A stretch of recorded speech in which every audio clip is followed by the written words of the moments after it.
Olá, amados, paz e bem, eu sou Melquisedeque, estou aqui para os comentários da lição desta semana. Lições bíblicas da editora CPAD, classe de jovens, terceiro trimestre de 2023. Como você sabe, nesse terceiro trimestre nós estamos estudando as cartas pastorais de Paulo, 1º e 2º Timóteo e a carta de Paulo a Tito. Nós, até a lição de número 9, estudamos a primeira carta de Paulo a Timóteo. E agora, a partir da lição de número 10, que é a lição de hoje, nós estaremos estudando as cartas, a segunda carta de Paulo a Timóteo e a carta de Paulo a Tito. A lição de hoje, a lição de número 10, nós iremos estudar a segunda carta de Paulo a Timóteo, que inclusive é o tema da lição de hoje. Lembrando que você, sendo assinante do EBD em Foco, você tem os slides da revista CPAD 100% baseado na revista, com imagem de qualidade e pronto para serem usados. Isso mesmo. Você que ministra na escola bíblica usando slides em PowerPoint e faz o uso do conteúdo da revista da CPAD, você tem que ser assinante do ebdemfoco.com e você terá todos os slides das revistas de jovens e adultos 100% baseado na revista e com imagem de qualidade pronto para serem usados. Slides EBD pronto para serem usados. Isso vai facilitar a vida do professor. Você que faz uso de slides em PowerPoint, o ebdemfoco.com tem esses slides prontos, o que dará a você muito mais tempo para estudar. E nós temos experiência na produção de slides e subsídios da revista CPAD desde 2016. Já fizemos mais de 750 slides e você pode baixar todos eles na nossa plataforma. Nós temos também uma equipe qualificada que se dedica toda semana para entregar um conteúdo de qualidade. E confirmando então, o conteúdo da assinatura do EBD em Foco contém os slides de adultos, slides de jovens, mais bônus, slides de escatologia, sermões em PDF, curso básico de teologia e cursos diversos. Acesse ebdemfoco.com ou entre em contato com a nossa equipe pelo WhatsApp. Muito bem, então vamos para o comentário de hoje. Como eu já disse no início, a lição de número 10, nós iremos estudar sobre a segunda carta do apóstolo Paulo a Timóteo. E o texto principal de hoje é 2 Timóteo, capítulo 1, verso 2, e diz: A Timóteo, meu amado filho, graça, misericórdia e paz da parte de Deus, Pai, e de Cristo Jesus, Senhor nosso. Uma saudação característica de Paulo, aonde ele usa 3 expressões que são substancialmente importantes nos escritos de Paulo: graça, misericórdia e paz. Graça, favor imerecido.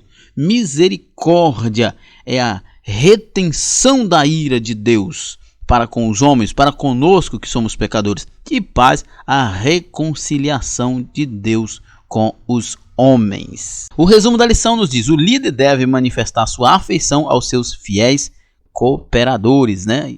Uma alusão à preocupação que Paulo sempre teve com seus auxiliares, especificamente nesta carta a Timóteo. O texto bíblico se encontra em 2 Timóteo.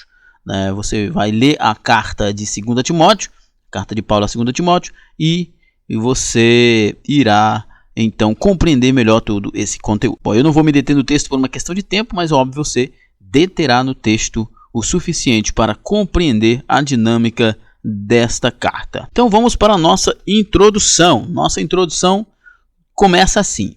Vamos iniciar o estudo da segunda carta de Paulo a Timóteo. Na ordem cronológica, a carta a Tito foi escrita antes desta.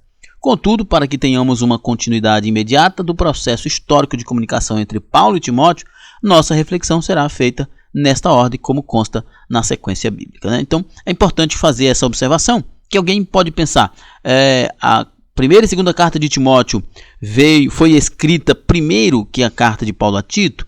Não. A primeira carta de Paulo a Timóteo, sim. Mas a segunda carta foi posterior à carta de Paulo a Tito.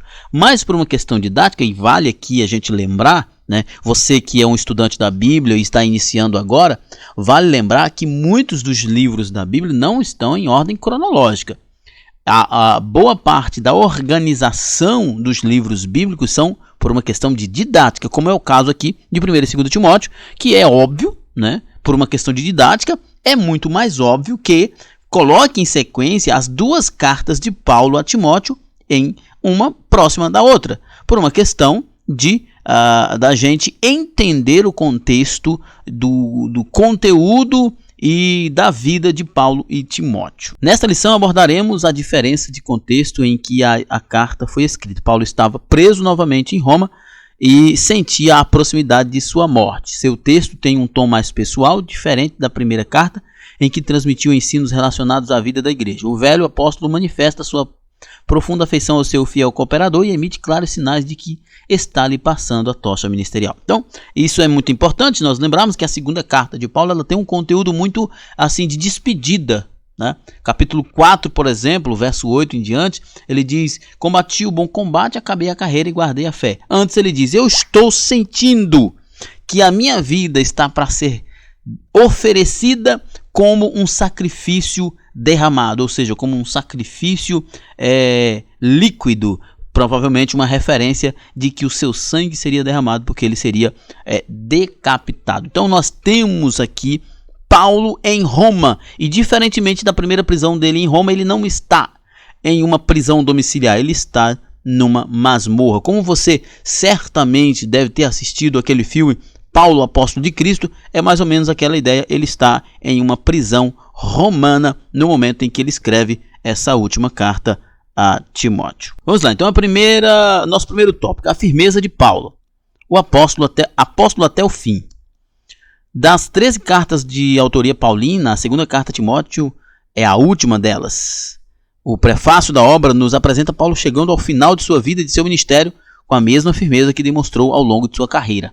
Mesmo preso e tratado como um criminoso, ele se identifica como apóstolo de Jesus Cristo. Ele nunca esqueceu do seu chamado, a despeito das adversidades e do fim que o seu corpo levaria. Paulo nunca pensou que Deus fosse injusto com ele. Pelo contrário, ele sabia que os planos de Deus para ele, inclusive, envolvia o sofrimento. Mas, como ele próprio diz, as momentâneas e leves aflições que nós padecemos aqui não são para comparar com o peso de glória que há de nos ser revelado na eternidade. É maravilhoso você perceber a perspectiva de Paulo quanto ao Evangelho, quanto a Cristo e quanto à eternidade. Isso levou ele a se desprender de todas as coisas deste mundo. A única coisa nesse mundo que prendia Paulo era a necessidade que a sua alma tinha de anunciar o Evangelho aos gentios. Paulo se converteu por volta do ano 35 depois de Cristo. Desde então experimentou terríveis sofrimentos por causa de sua fé e do apostolado que abraçou. Um relato parcial de suas aflições está em 2 Coríntios 11, 23 a 27, que inclui açoites, prisões, apedrejamento, naufrágio, fome, sede, frio e nudez. Vale lembrar que, como bem cita aqui o comentarista, um relato parcial de suas aflições. É um relato parcial. E aqui vale a gente refletir sobre uma questão que é bastante importante, especialmente quando nós olhamos para o contexto das igrejas neopentecostais que tenham a doutrina, a famigerada doutrina da teologia da prosperidade, que diz que se você não está feliz, se você não está onde você gostaria de estar, é porque você não está vivendo, não está obedecendo como deveria, você não está investindo no reino como deveria, você não está crendo como deveria. Que Deus não quer te ver sofrer. Mas, se for por essa perspectiva, então Deus odiava Paulo e todos os seus apóstolos. Porque o que eles mais fizeram foi sofrer por causa do Evangelho. E se isso parece estranho o que eu estou dizendo, então lembra do que Pedro diz lá na sua carta aqui. É melhor, inclusive é agradável a Deus sofrer por causa do Evangelho. Pedro diz isso. Pedro, quando está exortando os irmãos, olha, ao invés de vocês sofrerem como bandidos, como criminosos, é agradável a Deus que vocês sofram como cristãos por causa do Evangelho. Então, não tem problema nenhum em o crente sofrer por causa do Evangelho. O problema é se o crente sofre por causa de seus pecados. Aí, o problema é realmente um grande problema. Agora, cerca de 32 anos depois, provavelmente em 67 depois de Cristo, ele permanece firme na fé e na missão apostólica. Paulo jamais pôs o seu interesse em negócios dessa vida, como ele mesmo diz em 2 Timóteo 2 e 4. Ninguém que milita se embaraça com o negócio dessa vida a fim de agradar aquele que o alistou para a guerra. E Paulo viveu isso da forma mais intensa que se possa imaginar. Talvez ninguém com exceção de Cristo, que Cristo a gente não coloca nessa contagem, Paulo, ninguém se entregou a Cristo como Paulo se entregou. Paulo se entregou de tal modo a Cristo que ele disse: viver para mim é Cristo, morrer para mim é lucro. Viver para mim é Cristo, morrer para mim é lucro. Paulo, nós vamos ver daqui a pouco, quando ele diz que, lá em Filipenses, que ele poderia ter sido um grande rabino, mas quando ele conheceu Jesus, ele entendeu que isso não era nada. Não era nada. Então Paulo se entregou de uma maneira extraordinária, Paulo se entregou de uma maneira poderosa, e ao se entregar, ele de fato abandonou toda a pretensão neste mundo. Não que Paulo não fosse conhecedor da realidade de seu tempo. Aliás, estava preso por ordem de Nero, que governou Roma de 54 a 68. E ele sabia que nas mãos de Nero não havia nenhuma perspectiva para que a igreja fosse exaltada. A igreja será exaltada no seu encontro com Cristo nos ares. A cidade havia sido incendiada, dentro do contexto do governo de Nero, talvez pelo próprio imperador sanguinário, que contudo pôs a culpa nos cristãos. O mundo estava em grande agitação. Paulo passa totalmente a largo de tudo isso. Seu texto não faz uma única referência sequer a esses fatos, nem mesmo indiretamente. Envolver-se com os temas do mundo somente prejudicaria o exercício do seu ministério. Ele entendeu, até o fim, que era apóstolo de Jesus Cristo pela vontade de Deus. É interessante a gente observar que realmente os escritos de Paulo, que a sua vida foi nesse período, no período de Nero, e ele não apresenta nenhum relato sobre as perseguições referente ao ato de Nero, como o incêndio de Roma. Por quê? Porque Paulo definitivamente não queria dar a Nero nenhuma glória. Ele vivia para Cristo. A promessa da vida. A firmeza de Paulo quanto à sua fé e ao exercício do seu ministério estava na compreensão do propósito escatológico, últimas coisas, de sua conversão e chamada. O que nutria o apóstolo e o fazia permanecer firme em sua carreira era a promessa da vida que está em Cristo Jesus. E como ele diz em Colossenses, Cristo em nós a esperança da glória. Paulo, isso é muito interessante, que Paulo sempre viveu a sua fé e exerceu o seu ministério nessa perspectiva de que hoje mesmo Jesus pode voltar. Essa vida em Cristo tem o caráter presente, mas também, acima de tudo, o caráter futuro da eternidade. Como Paulo já havia dito aos Coríntios, se esperarmos em Cristo só nesta vida, somos os mais miseráveis de todos os homens. Paulo entendia, como ele escreve aos Filipenses, que em Cristo nós devemos desfrutar da alegria de estar em Cristo, mas entender que a plenitude dessa alegria só acontecerá no céu. A grande tônica dessa segunda carta é a esperança final do apóstolo em relação a ele mesmo e a todos os que amarem a vinda de Jesus. 2 Timóteo 4:8. Desde agora a coroa da justiça que me está guardada, a qual o Senhor, justo juiz, me dará naquele dia, e não somente a mim, mas também a todos que amarem a sua vinda. Se não fosse assim, as circunstâncias vividas por Paulo seriam absolutamente desanimadoras. Paulo tinha um amor profundo por Cristo. E é por isso que ele se entrega. Talvez falta-nos muito mais amor para com Deus do que qualquer outra coisa. E essa falta de amor para com Deus tem nos feito, essa falta de amor para com Deus tem nos feito estar distante dele e não entregue a ele como Paulo viveu. Como um jovem judeu devoto e culto, Paulo deixou uma carreira pessoal altamente promissora e abraçou um ministério que lhe trouxe intenso sofrimento e agora fazia viver desamparado em uma terrível cadeia romana. Se não fosse a esperança celestial,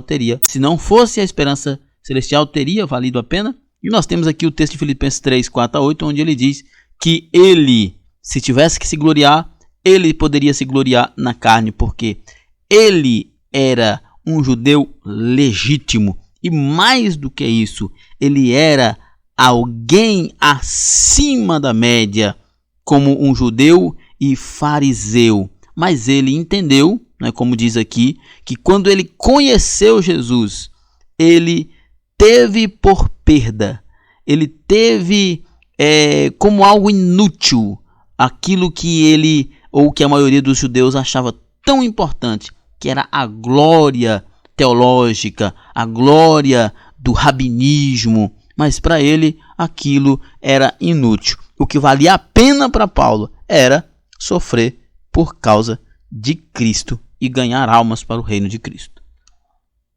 Conservando a esperança. Paulo nos deixa um exemplo inspirador de como devemos conservar a esperança em Cristo para a vida eterna, uma vida além dessa passageira realidade terrena. Não podemos deixar que essa esperança, que aponta para a cidade que está no céu, seja sufocada. Paulo era alguém que todos os momentos da sua vida estava pensando no céu. Quando ele está para morrer, ele diz: combati o bom combate, acabei a carreira e guardei a fé. E a coroa da vida me está preparada. E não somente a mim, mas a todos que amarem a vinda do Senhor.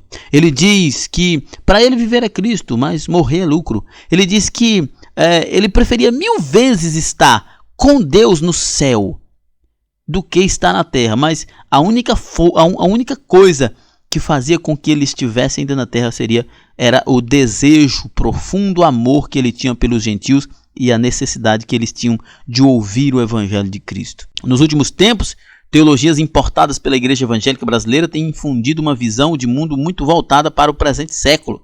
A pregação escatológica do Jesus que breve voltará tem sido substituída em grande parte por discursos sobre temas seculares, com ênfase no aqui e no agora, e que é muito interessante, né? A crença em uma redenção da cultura tem ganhado muito espaço e sua verbalização vem expondo o enfraquecimento da esperança no reino celestial. Vigiemos. Isso aqui é muito importante a gente refletir sobre isso. O professor deve refletir sobre isso. Não é uma redenção da cultura que irá salvar as pessoas da condenação. A redenção que salva as pessoas da condenação é a redenção em Cristo, e a redenção de Cristo nas pessoas, e não a redenção do sistema. Esse sistema não será redimido. Nós não iremos alcançar um tempo de cultura, de governo cristão aqui nessa terra, a não ser no governo milenar de Cristo. Se não for pelo governo milenar de Cristo, nada do que as pessoas hoje almejam, que é um melhoramento da vida, um melhoramento do mundo, que as pessoas se tornem mais amáveis, mais compreensivas, você não está parando para pensar sobre uma coisa. O ser humano é depravado e ele é mau. O ser humano é a criação bela e maravilhosa de Deus, mas o pecado o degenerou. Enquanto houver pecado, haverá maldade. Não interessa quantos sejam os esforços dos governos mundiais e até mesmo da igreja para redimir, entre aspas, essa cultura. Se o homem não for redimido, se Deus não governar o coração do homem, as suas ações serão sempre perversas. Segundo tópico, o amado filho Timóteo. Um tom mais pessoal. Na primeira carta, Paulo dirige-se a Timóteo usando a expressão meu verdadeiro filho na fé.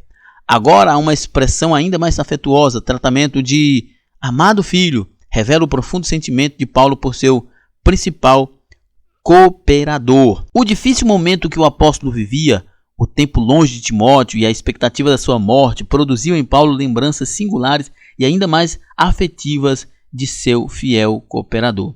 Segundo Timóteo 1,4 diz: desejando muito ver-te, lembrando-me das tuas lágrimas para me encher de gozo. Paulo tinha um cuidado todo especial para com o Timóteo, mas também para com todos os seus auxiliares.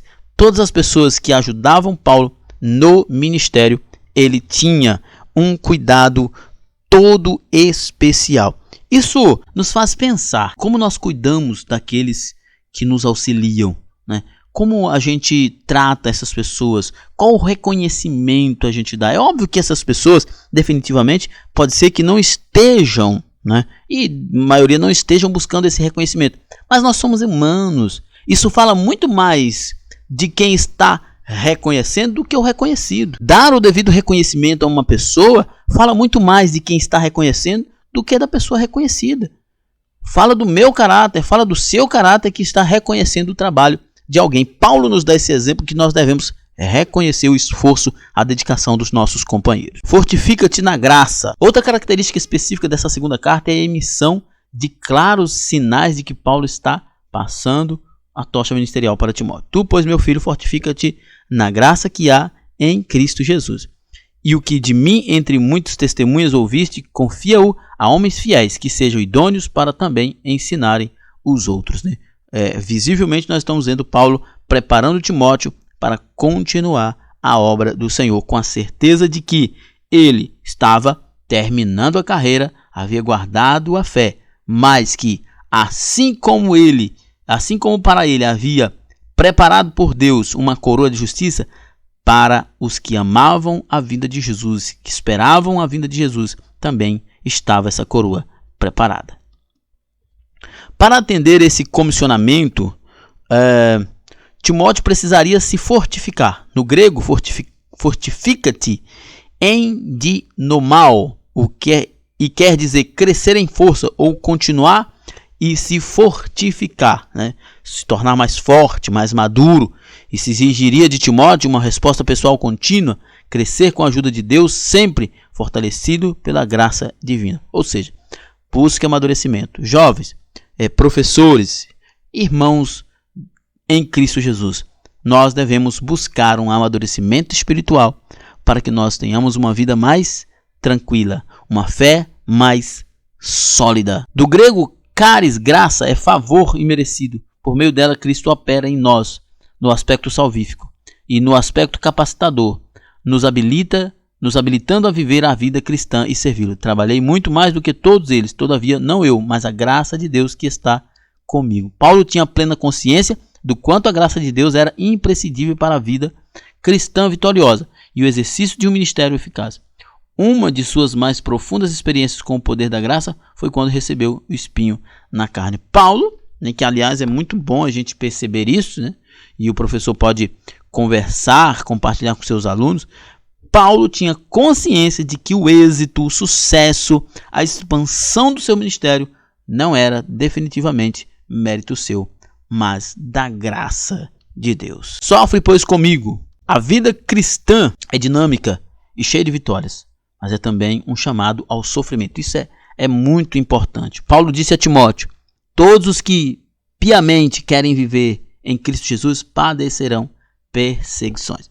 Aqui está uma coisa que é muito importante nós refletirmos, porque muitas pessoas pensam que o cristão não pode sofrer, que quando sofre é porque não tem fé, é porque está em pecado, é porque está sendo abandonado por Deus. E não é isso.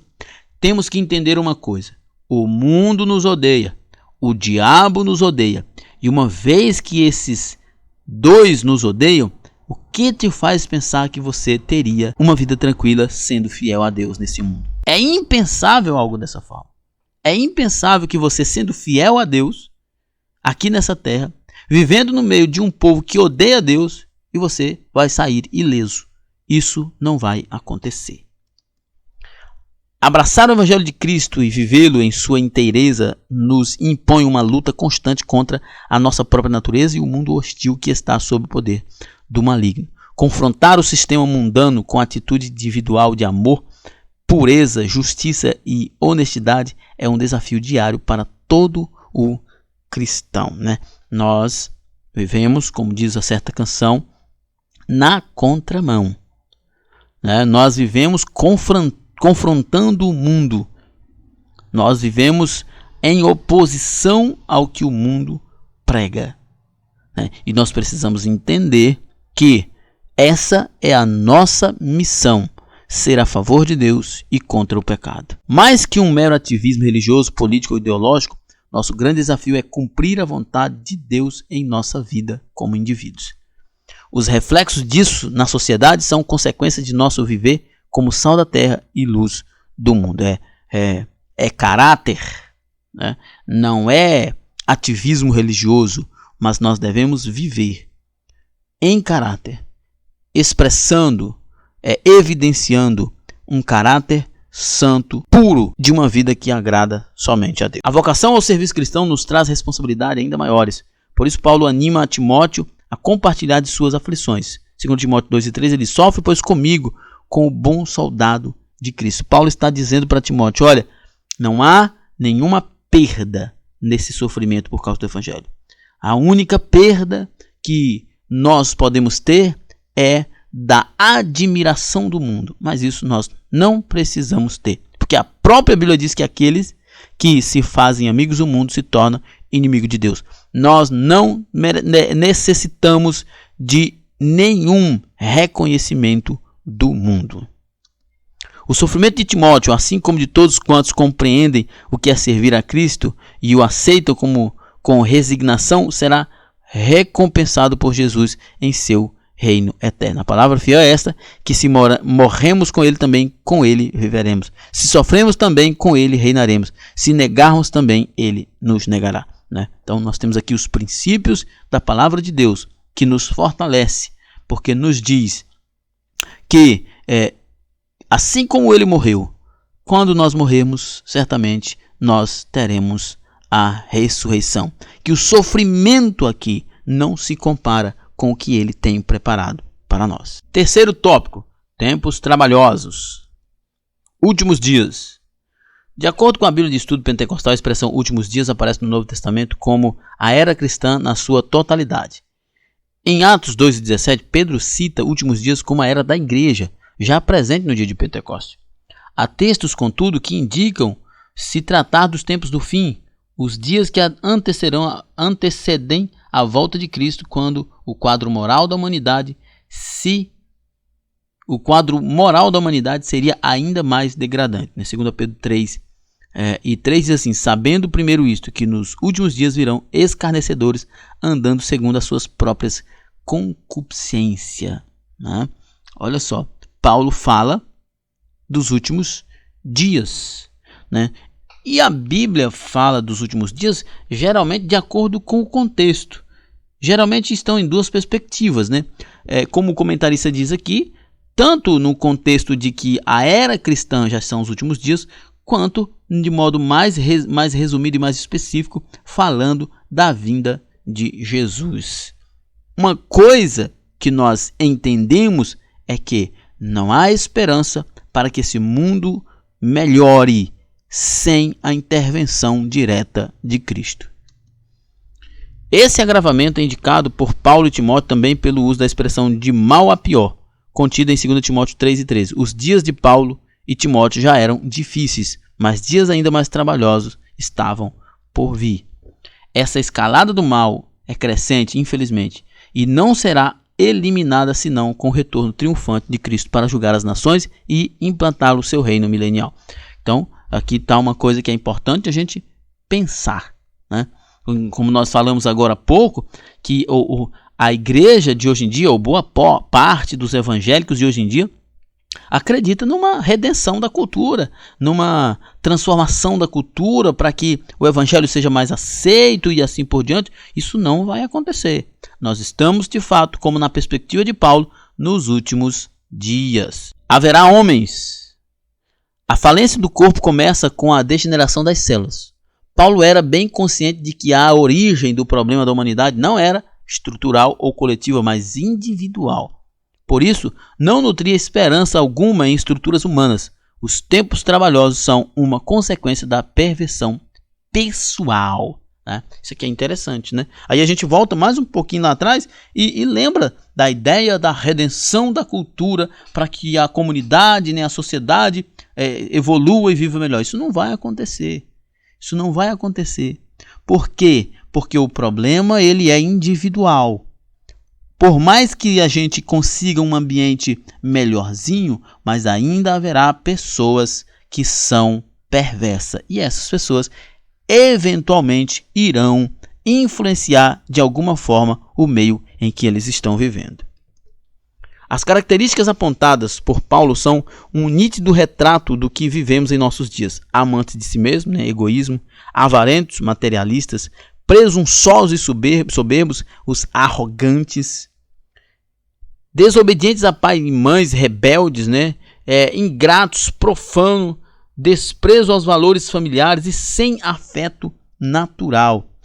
Hostilidade, calúnia, crueldade, ódio ao bem e apego ao mal. Busca desenfreada de prazeres e hedonismo. Em uma sociedade tão corrompida, o papel da igreja continua sendo o mesmo: pregar o evangelho. Poder de Deus para a salvação de todo aquele que crê. Então, nós não devemos, em hipótese alguma, nos enganar. A redenção da cultura para a melhoria da sociedade nos dias de hoje, isso não irá acontecer sem a intervenção de Deus com a sua segunda vinda de Cristo. Destes, afasta-te. Quando alguém é um pecador, confesso, nossa convivência comum serve para que esta pessoa testemunhe a obra de Deus em nós e possa desejar a mesma transformação e graça para viver liberto do pecado. No texto de 2 Timóteo 3:5, Paulo trata, contudo, daqueles que buscam descobrir suas iniquidades com uma aparência de piedade. Buscam encobrir suas iniquidades com uma aparência de piedade.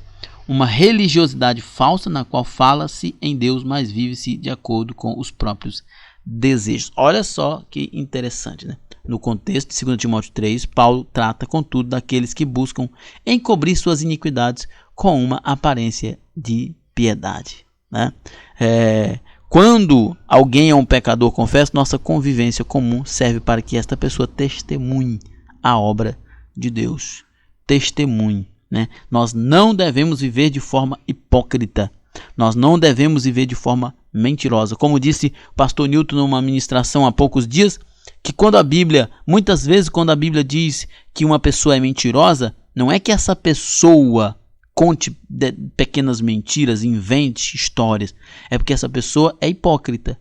Ela vive uma vida que não condiz com aquilo que ela prega, com aquilo que ela diz acreditar. Então, nós precisamos aprender que a vida cristã deve ser o mais transparente e honesta possível. É a negação da eficácia da piedade, isto é, do poder do evangelho. Nesse caso de extrema hipocrisia, a recomendação bíblica é: afasta-te. Nossa conclusão. Então vamos para a nossa conclusão. A missão de Timóteo já não era fácil e se tornaria ainda mais difícil com o aumento da perversidade. Amadurecido na fé e próximo de sua morte, Paulo precisava conscientizar seu jovem cooperador da realidade da vida cristã e dos desafios da vida ministerial. Assim como para Timóteo, o segredo para todos nós é nos fortificar na graça que há em Cristo Jesus. Ele venceu o mundo, né? Que maravilha sabermos que o nosso sustento, a nossa segurança está em Cristo, e não em nós mesmos. Muito bem, então, você que faz uso do slide e PowerPoint produzido pelo ebdemfoco.com, no momento da sua ministração, tire uma foto e mande para nós. Então, acesse o site ebdemfoco.com ou entre em contato com a nossa equipe pelo WhatsApp. Lembrando que o conteúdo da assinatura contém os slides de adultos e jovens e os bônus. Muito bem, então chegamos ao final de mais um comentário. Que Deus em Cristo nos abençoe e até a próxima. Paz e bem a todos.